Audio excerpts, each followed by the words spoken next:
Dituduh melakukan pembunuhan berencana terhadap 3 pasien, perawat di Jepang dituntut hukuman mati.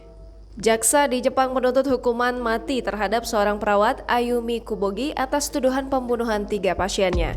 Keputusan yang diputuskan di Pengadilan Distrik Yokohama pada Selasa 9 November 2021 sore. Ayumi Kubogi dituduh membunuh 3 pasien rawat inap dengan mencampurkan larutan disinfektan di sebuah rumah sakit di kota Yokohama. Ayumi Kubogi, seorang mantan perawat berusia 34 tahun di bekas rumah sakit Oguchi di daerah Kanagawa, Yokohama, mencampur larutan disinfektan ke dalam infus 3 pasien rawat inap berusia 70 dan 80-an pada September 2016, 5 tahun lalu.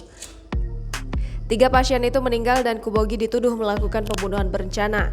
Putusan dijadwalkan akan dimulai pada 13.30 ini dan para pengunjung sudah mendatangi pengadilan untuk mendengarkan keputusan.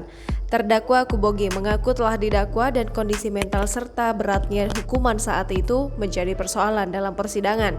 Dalam persidangan sebelumnya, jaksa telah mencontohkan motif pencampuran infus dengan larutan antiseptik agar pasien meninggal di jam kerja dan tidak dipersalahkan oleh keluarga yang ditinggalkan.